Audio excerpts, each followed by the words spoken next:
Dear friends, throughout the centuries, our sages have discussed and debated what it means to be an upstanding individual, an ethical human being, a person who is worthy of respect and regard, who is an exemplar of our tradition's highest values. They would evaluate the various characteristics such a person might have, and which qualities might be the most important. They debated the relative merits of a good eye, a discerning ear, a disciplined tongue, a pleasant demeanor, an optimistic spirit, an inclination to study, a sense of responsibility to others, a devotion to hard work, to honesty and integrity, a passion for justice, and a loving heart. It is almost as if they were discussing in the abstract all of the special qualities that Murray Edelman embodied.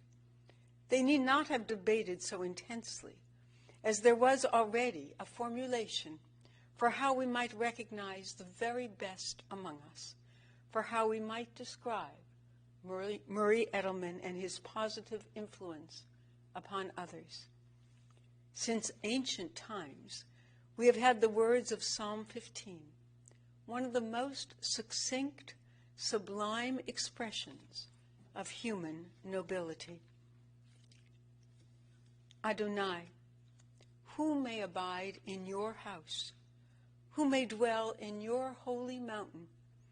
Those who are upright, who do justly, who speak the truth within their hearts, who do not slander others, or wrong them, or bring shame upon them, who scorn the lawless, but honor those who revere God, who give their word and come what may, do not retract, who do not exploit others, who do not take bribes. Those who live in this way shall never be shaken.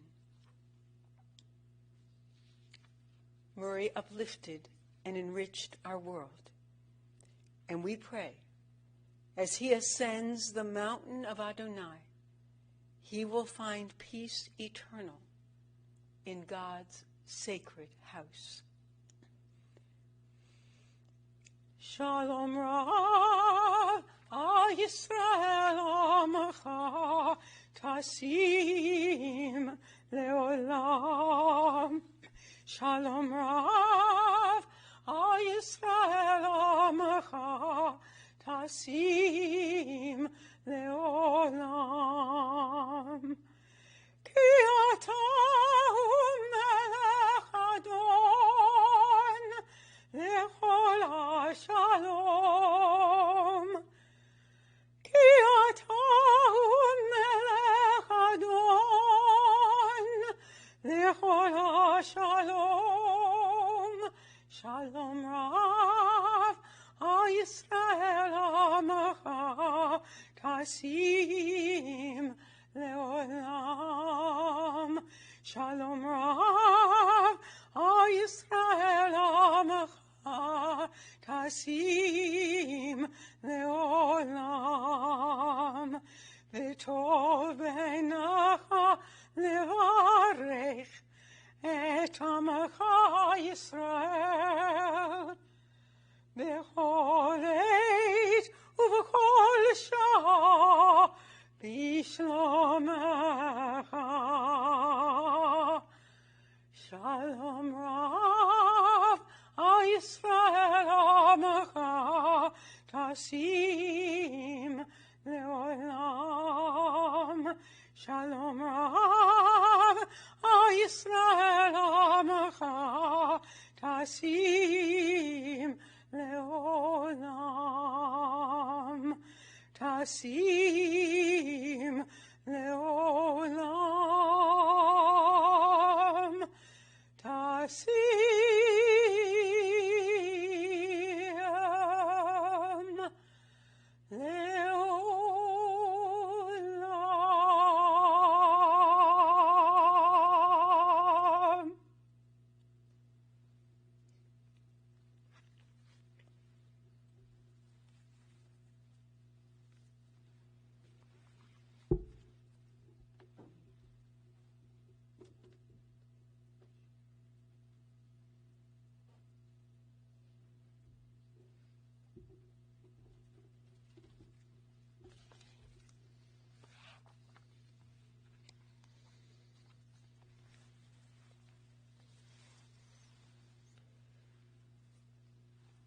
Adonai ma'adam v'ta'adehu. God, you have been our refuge in every generation. What are we that you have regard for us? Before the mountains came into being, before the earth and the world, you were God. The days of our years are 70 by given strength, 80 years. But 1,000 years in God's sight are but as yesterday when it is past. Teach us, therefore, to number our days, to count each day precious, that we acquire a heart of wisdom. Amen. El Harachaman, sweet God, you've taken a beloved friend from us. Death has taken Murray from us and robbed our faces of the smirky smile that he would offer to each of us. In the silence expressed today, in the tears that we see in his loved ones, there is sorrow. Hear that sorrow, God. Be with them. Murray's love that united us in life, death cannot sever it. His companionship shared along life's path continues now through the tenderness of memory. The gifts of his heart and mind that brought such joy, they are missed already. In this time of grief, as Cantor Sager shared, we listen to the voices of our sages and to the teachings of the scriptures that bring us an ever new message of community and God's nearness. It tells us of kinship in darkness, in light, in joy, in sorrow, in life, and in death. The sage Ecclesiastes taught, for everything there is a season, a time for every experience under heaven, a time to be born and a time to die, a time to plant and a time to uproot what is planted, a time to tear down and a time to build up, a time to weep and a time to laugh, a time to grieve and a time to dance, a time to throw stones, a time to gather them, a time to embrace and a time to pause from embracing, a time to seek and a time to lose, a time to keep, a time to discard, a time to tear, a time to sow, a time to keep silence, and a time to speak. These are the times we gather to remember. To remember. Dear friends, there are hundreds of different teachings and interpretations that rabbis before me have shared. I promise you're not going to hear 100 of them today. But perhaps the most prevalent idea lifted up of comfort at the time of loss of a beloved family member is the one that nearly every Jewish person has exposure to. And it appears to be taught twice in one verse. Chapter 1, verse 27 of Genesis says, God created humanity in God's image. It continues, in the image of God they were created. For most of the life of our people, this verse was taken as a tautology, the first half and the second half expressing the same thought. But the Kotzker Rebbe, an 18th and 19th century Polish rabbi, saw the verse explaining two different ideas. The first half, the Kotzker taught, means that each individual is created in their own inimitable image, their own individuality. It was only then that the second half of the verse comes into play and we are infused with a divine spark. In other words, our uniqueness, our character, that comes first. We are stamped with an image that will be uniquely and only ours, and only then do we receive a glow from God's ember. I'm drawn to teach this single Jewish lesson on a mournful afternoon as I gather with you, because today we remember a precious human being, Murray Edelman, a member of our congregation at Anshe Chesed Fairmount Temple for 5 decades. As I saw as his rabbi over the last 11 years of his life, Murray carried both an everyman relatable quality, never losing touch with the satisfaction of meeting and fulfilling responsibilities like any other people he'd encounter, and his work applying his electrical and mechanical engineering background into a remarkable career, rising among the ranks to the highest levels of executive leadership. But I also see it as a blessing to be here in this gentle space, to remember a man who in some ways was inimitable, and he liked it that way. He both had character and he was a character. Determined, competitive, intentional, quirky, with a sense of humor about whatever traits he carried and whatever exceeded his grasp. Murray grabbed the next rung on life's obstacle course, and with that energy within him crossed over challenges that would have left others of us afraid to make a move. Even a diagnosis as frightening as Parkinson's, enough to weaken so many of us, left Murray eager to do whatever it took to strengthen himself physically and emotionally, to fight for more time and more ways to literally punch out, literally to box his way out of the corner of the ring where disease had pressed him. We are grieving today at a strange and isolating time, masked up at a distance. And as few as there are persons capable of physically being here, I know that Murray's family feels supported by so many of you, those present and those watching on live stream, who have paid tribute to the patriarch of their family. This was the proud grandpa to 11, the cherished father to 4, and Marilyn's one and only for the last 60 years. You told me, Marilyn, that you met him when his Sammy fraternity brother was out on a date with you and thought that Marilyn Goodman would be a good match for Murray Edelman. Thank goodness. Murray was already a standout fraternity leader and a house manager even as a freshman, figuring out ways to earn his keep and staying on track, maintaining a singular focus. To Mark, Michael, Kenny, and the late Jeffrey, what made Murray such a standout before he even began a marriage with your mom was what he referred to incessantly to you as the prime objective. You were to go get your dreams in life, and when you couldn't receive what you needed from others, your prime objective was to go singularly build your future, become educated, have the courage to seek out opportunities, to work hard, to prove your worth, to stand out for your excellence, not by being famous, but by being dogged in pursuit of your goals. Getting these things across meant more to him than any club he'd participate or team he'd coach with you as a member. You have grown to each admire your dad's walk toward his prime objective, matching his talk throughout his life. Kenny, you talked with me on Monday about your dad as a true role model when it came to things for which personal drive, trust, and loyalty were assets. You remember your dad, who was raised in the Washington Heights neighborhood of New York City, the only child of Harold, a salesman, and your grandma Helen. Being someone who would return by dinner time from long days at work to your Lomond neighborhood in Shaker, to be with you all and to shep nachas from each of you.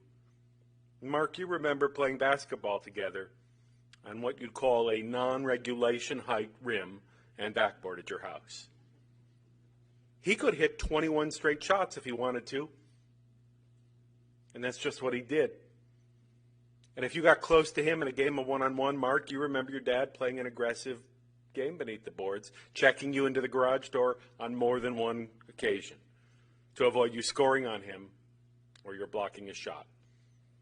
This fits with the image Kenny shared with me of what it was like to see his dad compete with his son on the golf course, where Murray would defy conventional choices of a particular club for a particular shot. He seemed to make up the rules as he went along, always beating his sons by at least a stroke, but never somehow beating his grandkids, pretending that in neither case was the game rigged. Mark, Kenny, and Michael all remember that within their home, their mom was the tone setter for moment to moment of childhood, as day-to-day challenges they'd face while growing up arose. Mark, you said to me that your mom was truly the love of your dad's life, and he showed you and her that meant a great deal to him. You and your brothers also could remember your dad talking about the game-changing effect of having the opportunity to study at Bronx Science for high school, how much of an impact that made on his life, how that's how he got to Cleveland so he'd meet your mom. He wanted you and all your brothers to have such opportunities, to grab them when they presented themselves in your education or in your careers.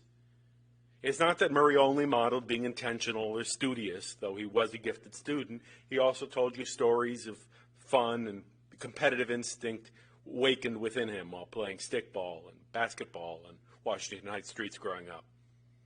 He talked with you about his friendship at a youthful age with a Catholic priest in his neighborhood, from whom he learned some Latin phrases, so he teased you that he was bilingual while you were growing.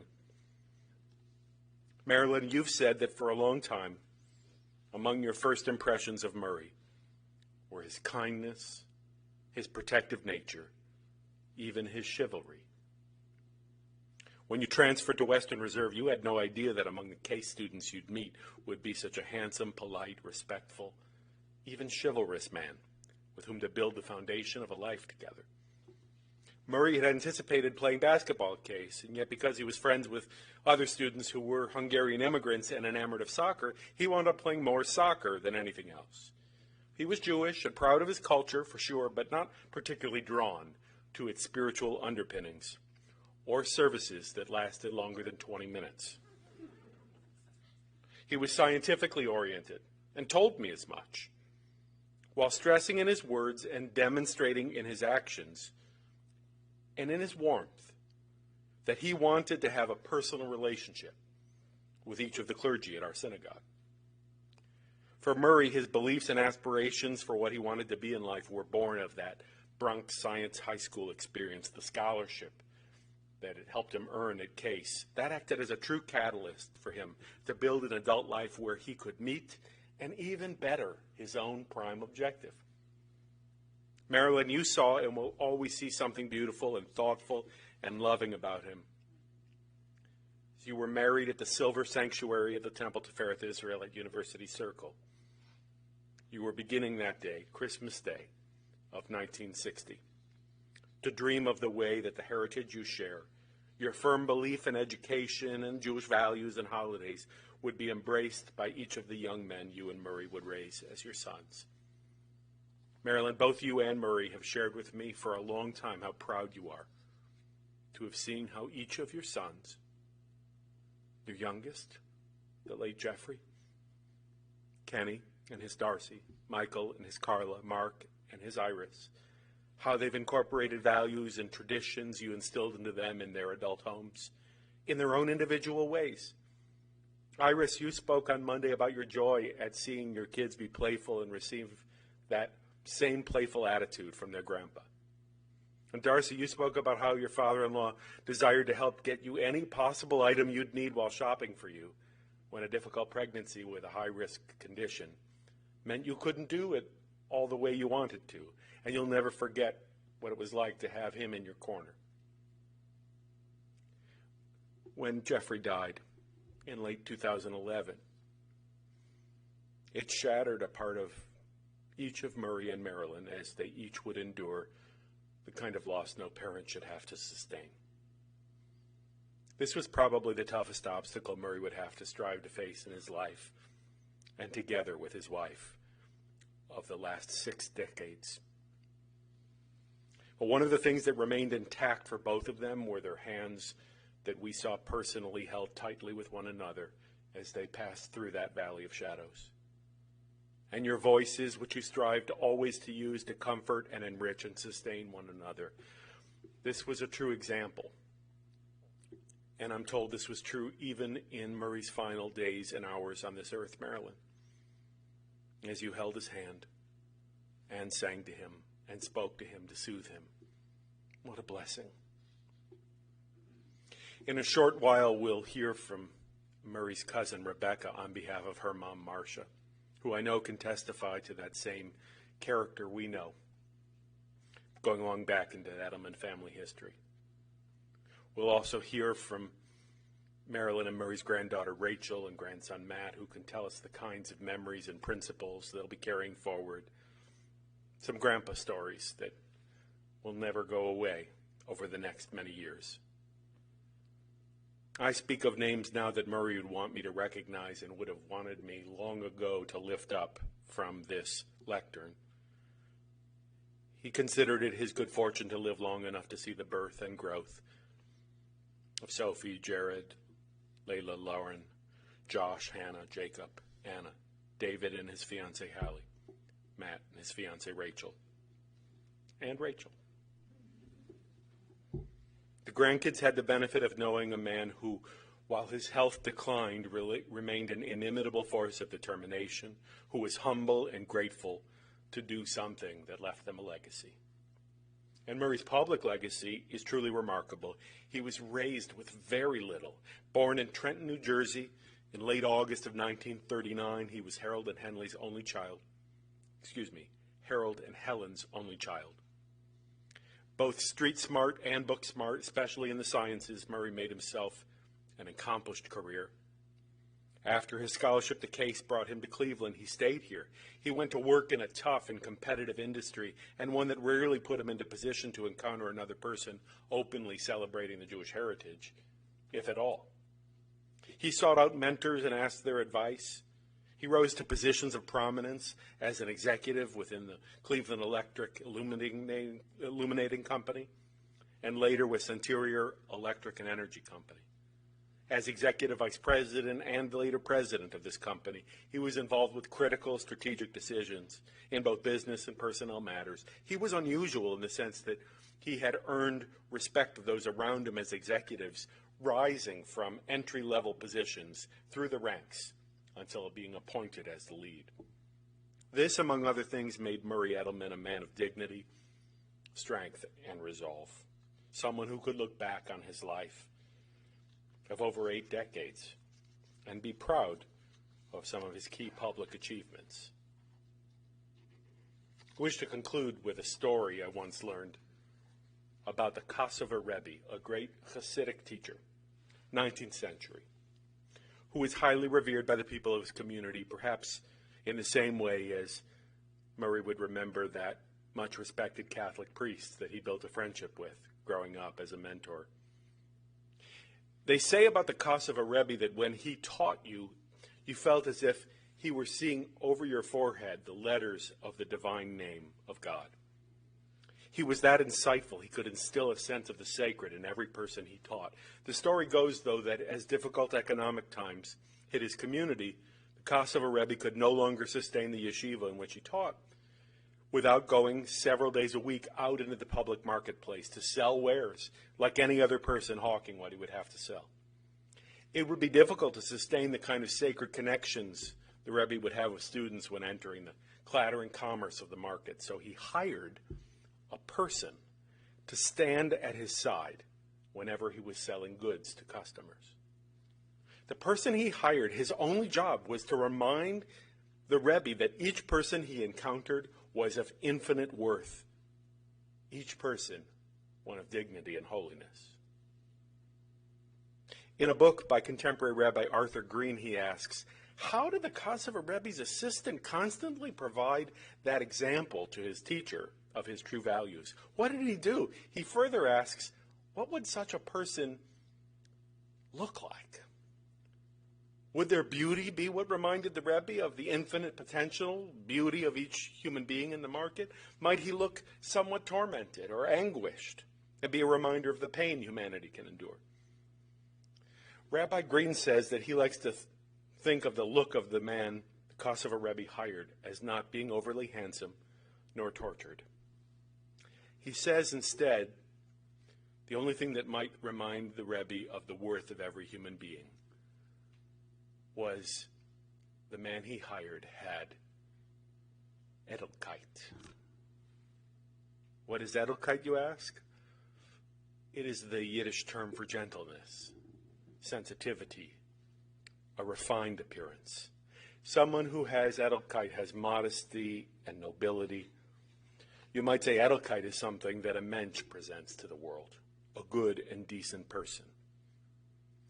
What better teaching than that? To end a story praising the Edelkeit, the sensitivity, gentleness, goodness, modesty, and loyalty of all that was and is the Edelkeit inside Murray Edelman. May his memory and the goodness he represented wherever he traveled in the world, including the busy marketplace, may we be reminded in him of his prime objective, a life of decency. Amen. I'm happy now to call on one at a time now, as they wish, Matt and Rachel to share remembrances as grandchildren. You can arm wrestle for it. It's okay.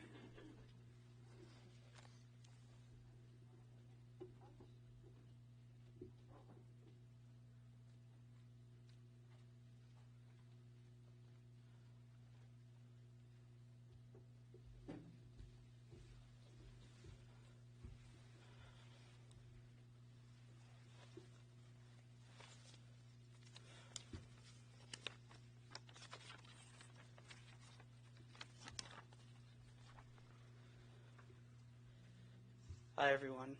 Thank you all for coming. For those who don't know me, my name is Matt. I'm one of Grandpa's many grandchildren. For many of us in the room, my grandpa held a very special place in all of our hearts. I'm sure you each have had a time where you can look back and recall him telling you one of his favorite golf jokes, or a riddle, or even just his infectious smile that he would let out when you told him something good. The kind of smile that genuinely made you feel he was just as excited about what was going on in your life as you were. I'd like to share a few memories of my grandpa that I will always hold dear to my heart.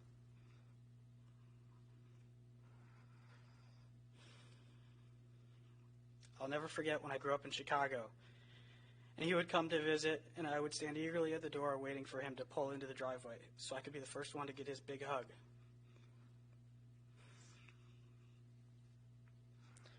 Afterwards, he would pull out a surprise Lego for me to work on immediately with him.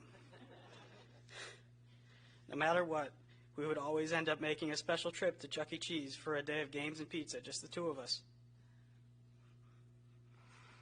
There was one time I noticed at the fries counter there was a remote control car, but the amount of tickets you needed was outrageous. To Grandpa, it didn't matter. He probably ended up buying $100 worth of tokens so he could play more games until we came close enough for when the next time we came to the prize counter, they ended up just giving it to us. That was my grandpa, and it was only the best for his grandson when he came to visit. I'll never forget all the times we went golfing together. It started with me just being able to drive the golf cart and hit off the tee here and there. Eventually, he taught me everything I know on the golf course, and most importantly, it was time spent together where we could chat, just the two of us. Some of you might be familiar with this, but the way he liked to play was called Murray golf. It involved him keeping score, or if he didn't, he'd tell you what he got on each hole. Miraculously, it always ended up being one shot better. But for me, his version of Murray golf ended with me always winning the round by one shot. That was my grandpa.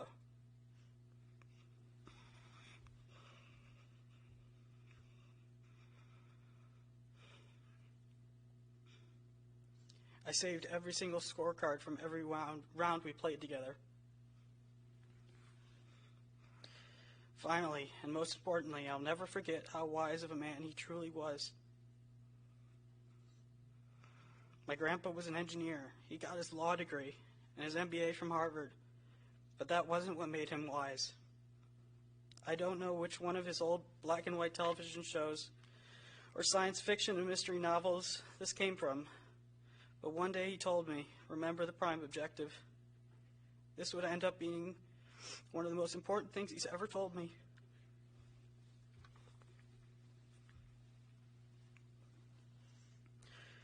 I remember he first told it to me when I was in high school looking at colleges to study engineering. Remember the prime objective. It was such a vague saying, yet it held with it all the importance of an entire speech. I just didn't know it at the time. That was just the kind of person he was, a man of few words. But those few words could change your perspective on anything.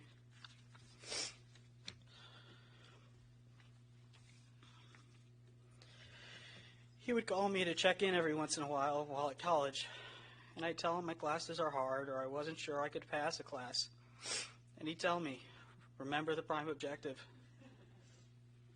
Looking back, he was saying, look, I know you can do it. Just focus on your ultimate goal. Graduate and get your degree. It's that simple. When I graduated, he would use the phrase again, this time referring to going out and getting a job and starting my career. A few months after I met my fiancée, Rachel, he called me to ask me about her and see how things were going. At the end of the call, he asked, "Is she the one?" I said, "I think so." And he told me, "Remember the prime objective." I ended up asking Rachel to marry me not long after.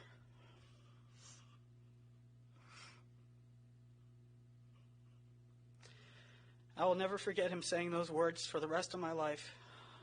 I will always use his wisdom to push myself to be the best person I can be, and believe that if I can focus on my ultimate goal, I can achieve anything. If you all leave here today and not remember any of what I said, remember this. Remember the prime objective.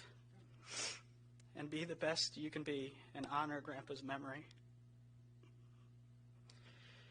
It's very hard for me to stand here today and accept I'll no longer be able to share those special moments with him, or see him again, or hear his voice. But I will never forget any of it for the rest of my life, and I hope you all will do the same. I miss you, Grandpa. Thank you.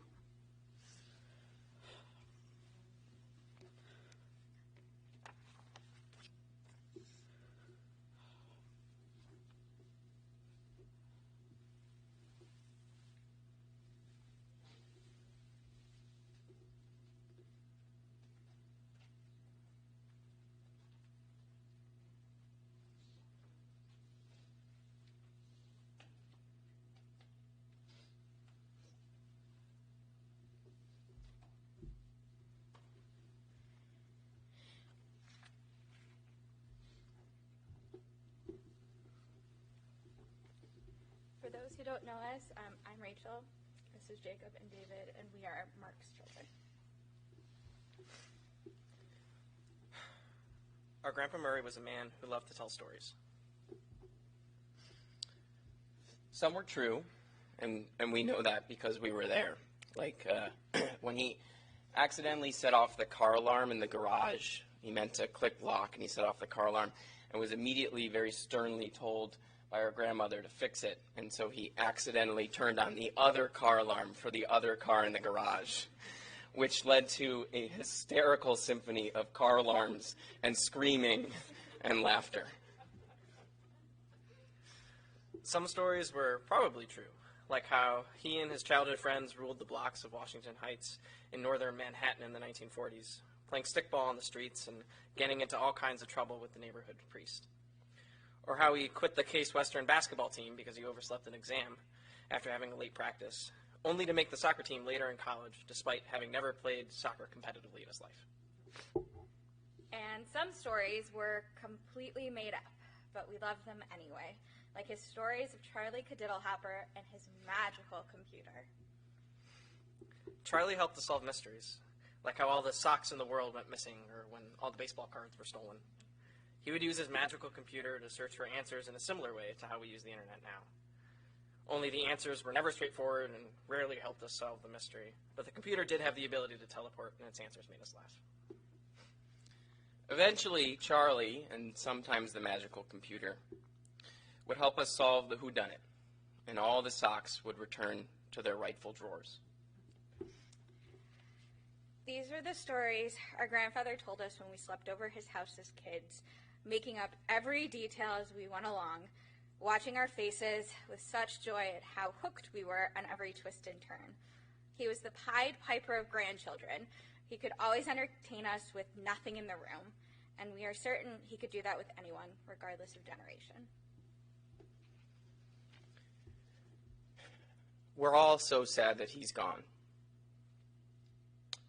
But we know that each time we can bring a moment of happiness or silliness or joy to someone with a story, like the master storyteller always sought to do.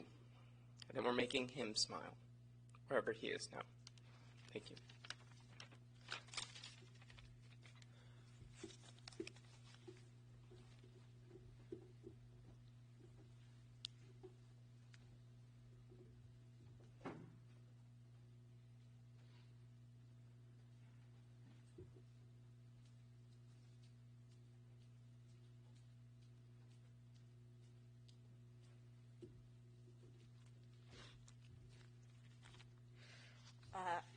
Rebecca. My mother, Marcia, and Marie were first cousins, and I know my mother and my aunt and my sister are all watching. Oh, that's better. Both born in Washington Heights, Marie would spend many weekends with my grandparents in New Jersey, playing catch and golf with my grandfather, Marie's Uncle Bert, and sharing family dinners with my mother, Marcia, my Aunt Susan, and my grandmother, Judy. Long after my grandfather's death, Marie held a special place in my grandmother's heart. I know both my grandparents were especially moved when Marie and Marilyn brought 4 young boys on a road trip to New Jersey to see my grandfather before he died. One treasured memory of my mother's was to get to hang out with her older cousin Marie and his friend Stuart at their grandmother's 70th birthday. Although our 2 families lived 600 miles apart, we all spent a significant time on the Pennsylvania Turnpike, driving from Ohio to New Jersey to share special occasions. My mother, as a young 16-year-old, was able to share in the excitement of Murray and Marilyn's wedding, and Murray and Marilyn brought Mark and Michael to my parents' wedding. Bar and bat mitzvahs, weddings, birthday milestones, and graduations were made all the sweeter when they provided us an opportunity to be together. When Murray and Marilyn were set to surprise my grandmother for her 70th birthday party, a last-minute decision was made to tell her, lest she be overwhelmed by the joy and surprise. Our 4 cousins were the big brothers Jessica and I never had, and Murray would always be a source of jokes and wry observations. He convinced me that he had a special gift when he was able to predict when red lights would turn green at 4-way intersections. The Edelman house was a welcome bed and breakfast and way station between New Jersey and various points west. From when my parents lived in Evanston and would stop over with my sister Jessica as an infant on trips to New Jersey, to when I was at Michigan and we would stop in to stay the night on our way to and from Ann Arbor. No matter how many other people were around, there was always a floor, a bed, or a pull-out couch available. I have fond memories of the house in Shaker Heights, filled with laughter, chaos, love, and most memorably, a pinball machine. As both families grew, the Edelmans bigger and faster than the Malbergs, we loved coming and sharing milestones for the next generation. There's no way to put into words the pride and love that was so evident on Murray's face and in his demeanor as he watched his grandchildren grow up and celebrate their own milestones.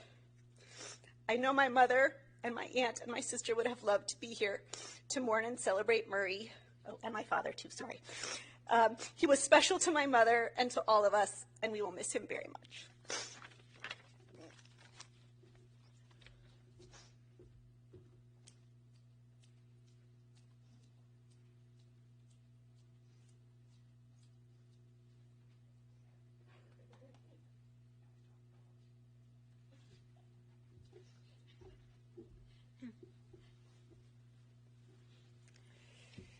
Thank you for those wonderful tributes to a very special man. Oh God, you give us loved ones and make them the strength of our life, the light of our eyes. They depart and leave us bereft on a lonely way, but you are the living fountain from which our healing flows. To you, the stricken look for comfort and the sorrow-laden for consolation. Oh God, we see life as through windows that open on eternity. We see that love endures and the soul endures, as you, O God, endure forever. We see that the years are more than grass that withers, more than flowers that fade. They weave a timeless pattern in a world that is the dwelling place of your love and glory. Please rise.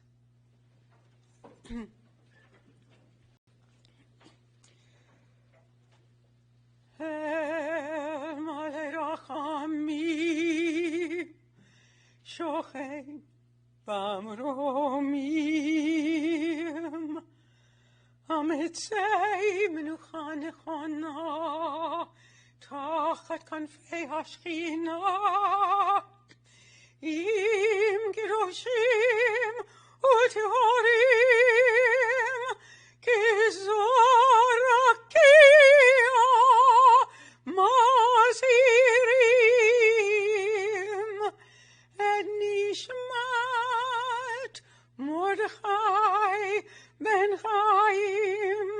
שהלך לעולמו. בעל הרחמים יסתירהו בסתר כנפיו